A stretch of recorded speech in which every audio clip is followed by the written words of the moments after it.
Hello students, BSc mathematics के इस नए वीडियो लेक्चर में आप सबका स्वागत है। आज हम दो अलग अलग टॉपिक को पढ़ने वाले हैं, जिसमें हम पढ़ने वाले हैं कि अगर कोई फंक्शन हमारा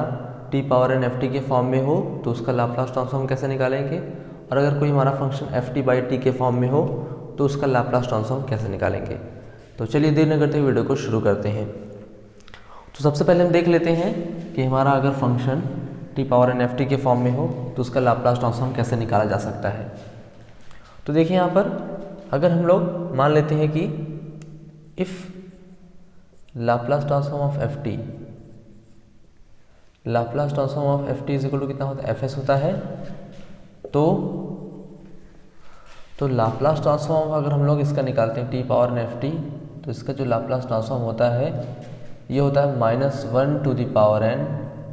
डी एन, और यहाँ कह सकते हैं f S upon d s power n. यानी हमको पता है कि अगर हम एफ टी का क्या करते हैं,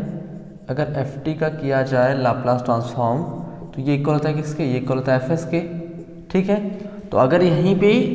अभी फिलहाल में यहाँ पे क्या है, यहाँ फिलहाल में टी पावर 0 है, हम कह सकते हैं यहाँ पर टी पावर 0 है। ठीक है, तो जैसे ही अगर हम यहाँ पर क्या कर दें, अगर यहाँ पर हम टी पावर 1 ला दें, कहने का मतलब अगर यहाँ पर टी एफ टी ला दें तो टी एफ टी का जो लाप्लास ट्रांसफॉर्म होगा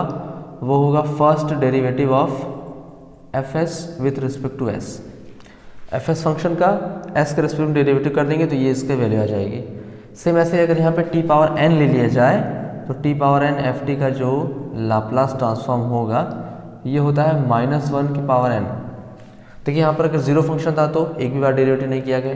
एक बार एक फंक्शन था मतलब टी पावर 1 है तो एक बार डेरिवेटिव करेंगे। ऐसे अगर n टाइम्स है तो -1 पावर n, अच्छा यहाँ पे माइनस में होता है -1 पावर n, और यहाँ हो जाएगा d power n f S upon d s. तो ये होता है हमारा इसका डेरिवेटिव। आइए पहले इसको हम प्रूफ कर लेते हैं कि क्या ये सच में होता है ऐसा या नहीं। ठीक है, तो देखिए इसके प्रूफ के लिए हमको क्या करना पड़ेगा, इसके प्रूफ के लिए हमको यूज़ करना पड़ेगा मैथमेटिकल इंडक्शन फार्मूला। सबसे पहले हम इसको दिखाएंगे कि ये n इज इक्वल टू 1 के लिए ट्रू है, उसके बाद हम फिर मान लेंगे कि ये n is equal to m के लिए ट्रू है, फिर उसको हम प्रूफ करेंगे कि ये n इज इक्वल टू ये m+1 यानी एक फंक्शन आगे बढ़ाते हैं उसको, तो उसके लिए भी ट्रू होगा। पहले हम इसको दिखाते हैं कि ये n इज इक्वल टू 1 के लिए ट्रू है या नहीं। अगर ट्रू हो जाता है तो नेक्स्ट स्टेप में हम क्या करते हैं कि मान लेते हैं कि ये n is equal to m के लिए ट्रू है। ठीक है, तो अगर n is equal to m के लिए ट्रू होगा तो ये जो फंक्शन आएगा उसको लेकर के हम उसको दिखाएंगे कि ये m+1 के लिए भी ट्रू होगा। तो अगर ऐसा हो जाता है तो n की ये सभी वैल्यू के लिए क्या हो जाएगा, ट्रू हो जाएगा। ठीक है,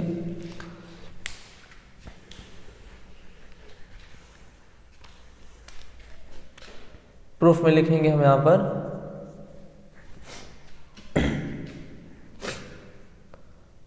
प्रूफ में हम यहाँ पर लेके चलेंगे, मान लेते हैं पहले let Laplace transform of t to the power n f t is equal to -1 power n t power n f S upon d s. we shall prove this by mathematical induction formula, या फिर कह सकते हैं mathematical induction फार्मूले से हम इसको proof करेंगे। Now put n is equal to m, n is equal to n न पुट करके हम यहाँ पे क्या कर लेते हैं इसका, देखिए यहाँ पर अगर हम लोग एक बार इसका अगर करते हैं डेरिवेटिव, हम जानते हैं कि f s is equal to क्या होता है, f s is equal to होता है 0 to infinity e to the power minus S t f t d t. Laplace transform की डेफिनेशन से f s is equal to इतना होता है। तो अगर इसका हम लोग एक बार डेरिवेटिव कर दें, यानी एक बार अगर एस के रेस्पेक्ट में इसका डिफरेंशियल कर दिया जाए तो इसको हम लोग लिख सकते हैं d f S upon s is equal to, इसका भी डिफरेंशियल करना पड़ेगा, इज इक्वल टू हो जाएगा डी अपॉन डी एस, और ये पूरा function 0 to infinity e to the power minus S t f t d t. Now अब हमको पता है कि अगर इंटीग्रेशन के बाहर अगर डिफरेंशियल टर्म है तो ये इंटीग्रेशन के अंदर जाता है और ये पार्शियल में ब्रेक हो जाता है। मतलब हम इसको कह सकते हैं, इसको इस तरह से लिख सकते हैं कि d f S upon s d S is equal to हो जाएगा 0 टू इन्फिनिटी और ये पार्शियली डेरिवेटिव बन जाता है, यानी कि डेल्टा कह सकते हैं पूरा फंक्शन अपॉन डेल्टा एस, और यहाँ हो जाएगा e to the power minus S t f t d t. ठीक है, इस तरह से ये फंक्शन हो जाएगा, डी टी को बाहर कर लेंगे डी टी। नाउ अब इसको हम लोग क्या कर सकते हैं, अब यहाँ से अगर हम लोग पार्शियली इस फंक्शन का एस के रिस्पेक्ट में डिफरेंशियल करेंगे पार्शियली, तो चूंकि ये तो टी का फंक्शन है तो ये तो एज अ कांस्टेंट ट्रीट होगा यहाँ पर, तो केवल इसी का हम करेंगे यहाँ पर डिफरेंशियल। तो अगर इसका डिफरेंशियल किया जाएगा तो यहाँ से हम लिख सकते हैं कि d f S upon d S is equal to, इसका अगर हम लोग करते हैं एस के रिस्पेक्ट में डिफरेंशियल तो यहाँ पे आएगा कितना 0 टू इन्फिनिटी, और यहाँ से अगर एस के रिस्पेक्ट में डिफरेंशियल इसका किया जाएगा तो माइनस टी बाहर आ जाएगा, तो माइनस का टी यहाँ हो जाएगा e to the power minus S t into f T और डी टी। ठीक है, हमने केवल इस वाले फंक्शन का ही फर्स्ट डेरिवेटिव निकाला, क्योंकि यहाँ पर पार्शियली डिफरेंशियल करना था, पार्शियल डिफरेंशियल एस के रिस्पेक्ट में, तो एस के रिस्पेक्ट में करेंगे तो टी एज अ कांस्टेंट होगा, तो इसका डिफरेंशियल करने पर माइनस टी बाहर आ जाएगा और e to the power minus S T और एफ टी तो ऐसे लिख लेंगे डी टी। ठीक है, अब यहाँ देखिए जरा अगले स्टेप में, नेक्स्ट स्टेप में हम क्या लिख सकते हैं कि अगर -1 को बाहर कर लें और यहाँ से इसको कुछ इस फॉर्म में लिख लें, -1 को अगर बाहर करके माइनस को इस तरफ ले लें तो हो जाएगा minus d f S upon d S is equal to, अब इसको लिख सकते हैं इतना 0 to infinity e to the power minus S T, और यहाँ से एक ब्रैकेट बना करके लिख सकते हैं टी एफ टी और यहाँ पर डी टी। ठीक है, हमने t और ft को एक साथ लिख दिया इस तरह से, और e to the power minus S t d t इस तरह से है, और माइनस वाले फंक्शन को इधर ले लिया। अब इसको क्या लिख सकते हैं, इसको लिख सकते हैं -1 पावर n सॉरी -1 और d f S upon d S is equal to, अब देखिए यहाँ पर पूरा फंक्शन ये किसका है, ये पूरा फंक्शन है कि कोई एक ही फंक्शन अगर इसको मान लें तो ये क्या होता है, ये होता है Laplace transform of T f t. ठीक है, तो देख रहे हैं कि अगर लाप्लास ट्रांसफॉर्म डिफरेंशियल देखें तो लाप्लास ट्रांसफॉर्म निकालते हैं कितना होता है 0 to infinity e to the power minus S t f t, function का जिस फंक्शन लाप्लास ट्रांसफॉर्म लिया जाता है। तो यहाँ पर मान लीजिए कि हम लाप्लास ट्रांसफॉर्म इसका ले रहे हैं टी एफ टी का, यानी कि कहने का मतलब कि अगर यहाँ पे t के पावर कितना हो, t के पावर अगर 1 हो, यानी n इज इक्वल टू 1 के लिए अगर ये किया जाए तो ये हमारा फार्मूला सही आता है। अगर यहाँ पे 1 पुट कर लेते हैं तो t f t is equal to कितना हो जाएगा -1 और d f S upon d s, यानी इसका फर्स्ट डेरिवेटिव आ जाएगा। मतलब यहाँ पे कह सकते हैं this is true for n is equal to 1, ये n इज इक्वल टू 1 के लिए ट्रू हो गया। नाउ सपोज दैट, मान के चलेंगे हम, suppose that this is true for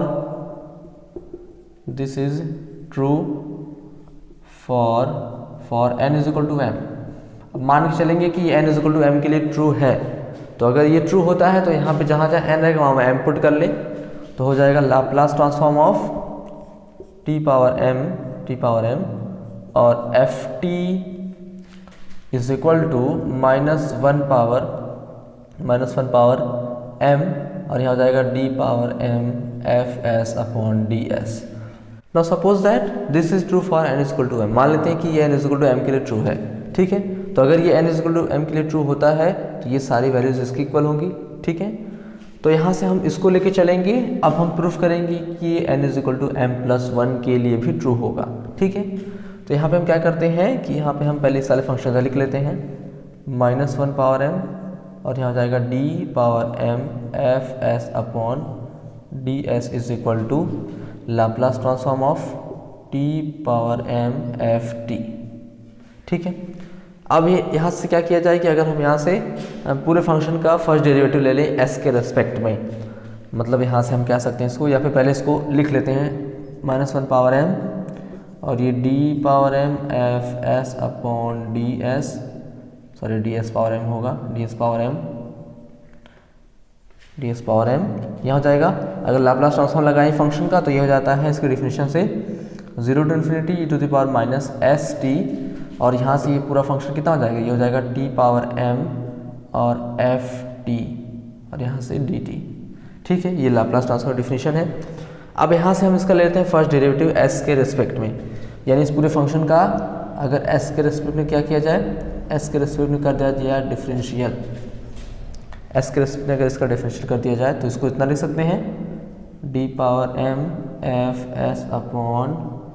D s power m is equal to हो जाएगा derivative of integral 0 to infinity e to the power minus S T और यहाँ जाएगा t power M F T और ये हो जाएगा डी टी। ठीक है, तो इसको आप लोग नोट कर लीजिए, फिर इसको हम इरेज करते हैं। तो यहाँ से हम लिख सकते हैं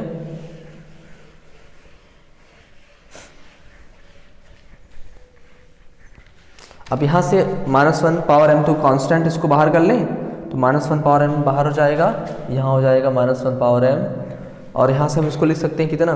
अब अगर ये डेरिवेटिव अंदर जाता है तो पहले तो m टाइम्स यहाँ पहले से ही है तो एक टाइम्स और चला जाएगा, तो यानी हो जाएगा यहाँ पर कितना, ये जाएगा d की पावर m+1 और F S upon d s की पावर कितना m+1। ठीक है, अभी तो ये m टाइम्स डेरिवेटिव था, अब यहाँ पे एक बार और ले गए तो m+1 टाइम्स हो जाएगा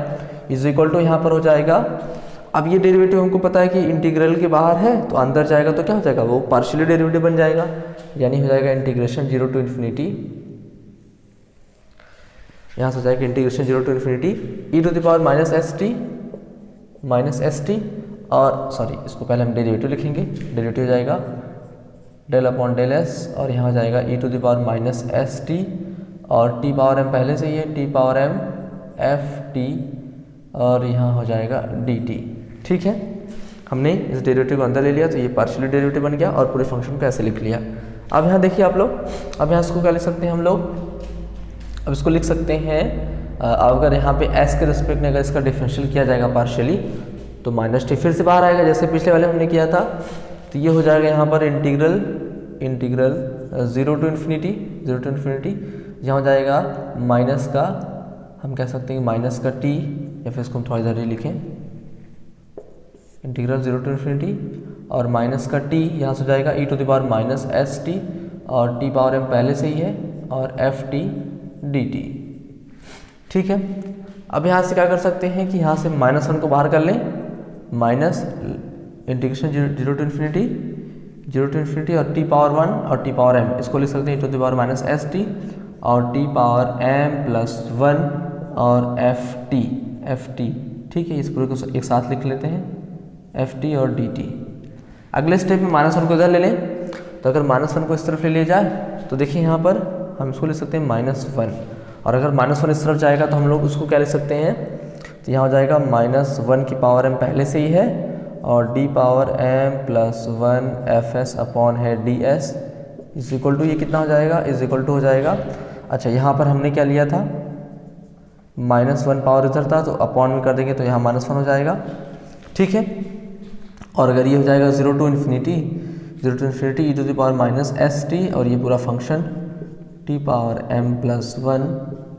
एफ टी और यहाँ पर डी टी। ठीक है, अब देखिए यहाँ पर, अब इसको हम लोग चाहे तो ऊपर ले जाएं तो क्या कर सकते हैं, अगर -1 से ऊपर नीचे मल्टीप्लाई कर दें, -1 से अगर ऊपर नीचे मल्टीप्लाई कर दिया जाए तो ये तो +1 हो जाएगा और यहाँ पे पावर m ऐड हो जाएगा, यानी हो जाएगा यहाँ पर -1 की पावर m+1 और d power m+1 F S upon d S, sorry यहाँ पे बार बार भूल जा रहा है, ये m+1 होगा m+1, यहाँ कह सकते हैं डी एस की power m+1 is equal to, अब ये सीधे सीधे हम चाहे तो इस फंक्शन क्या लिख सकते हैं, इसको लिख सकते हैं Laplace transform of t to the power m+1 f t. ठीक है, तो हम लोग यहाँ से कह सकते हैं कि दिस इज ट्रू फॉर, हम इसको लेके चले थे n is equal to m को लेके चले थे और देखिए कि ये n is equal to m+1 के लिए भी ट्रू हो गया। This is true for n is equal to m+1, अब ये n is equal to m+1 के लिए भी ट्रू हो गया, this is true also true for, this is also true for n is equal to m+1, ये n is equal to m+1 के लिए भी ट्रू हो गया। हेंस दिस थियरम कह सकते हैं या फिर this statement is true for all values of n। अब आप लोग यहाँ पे नीचे लिख लीजिएगा, this statement is true for all values of m, यानी हमारा कि अगर कोई function t power n f t के फॉर्म में है तो उसका जो लाप्लास ट्रांसफॉर्म होगा वो इक्वल होगा -1 power n d power n f S upon d s के इक्वल होगा। ठीक है, आई होप ये आपको अच्छी तरह से क्लियर हो गया होगा। चलिए देख लेते हैं नेक्स्ट हमारे फंक्शन का Laplace transform. Laplace transform of f t by T. आइए अब देख लेते हैं इस फंक्शन का लाप्लास ट्रांसफॉर्म क्या होता है। If Laplace transform of f t is equal to f s, then Laplace transform of f t upon t is equal to होता है integration s to infinity f u d u. ठीक है, तो अगर यहाँ पे फंक्शन हमारा क्या है, function f t by t के फॉर्म में है, तो अगर इसका लाप्लास ट्रांसफॉर्म लिया जाएगा तो इसका लाप्लास ट्रांसफॉर्म क्या होगा, इसका लाप्लास ट्रांसफॉर्म होता है इस एफ टी फंक्शन का जो लाप्लास ट्रांसफॉर्म आता है उसका हम लोग निकालते हैं इंटीग्रेशन एस टू इन्फिनिटी के रेस्पेक्ट में, सॉरी यू के रेस्पेक्ट में integration limit s to infinity लेकर के। ठीक है,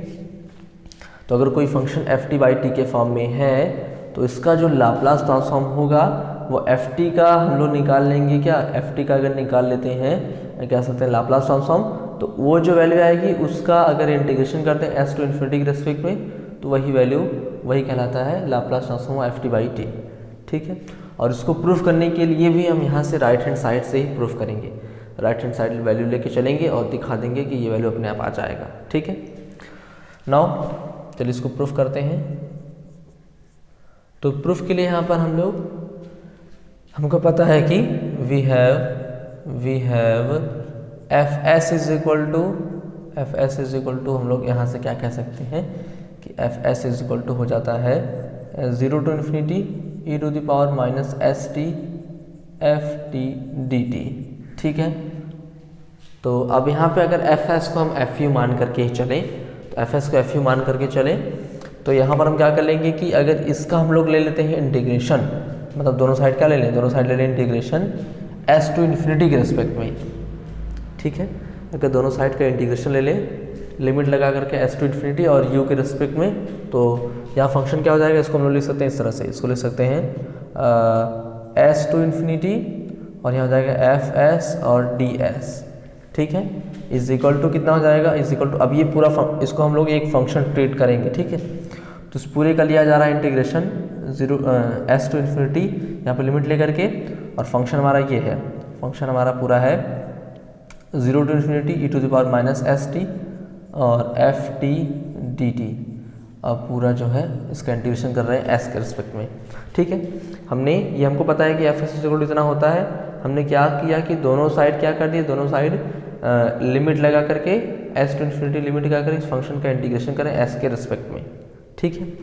अब देखिए यहाँ पर इसको तो हम ऐसे लेके चलेंगे, हम यहाँ पे बाद में रिप्लेस कर देंगे एस को यू के साथ, तो कोई फ़र्क पड़ने वाला नहीं है। ठीक है, एस को हम यू के साथ रिप्लेस कर देंगे।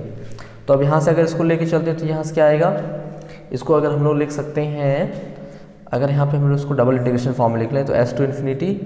और यहाँ हो जाएगा 0 to infinity e to the power minus S t f t d t और डी एस। ठीक है,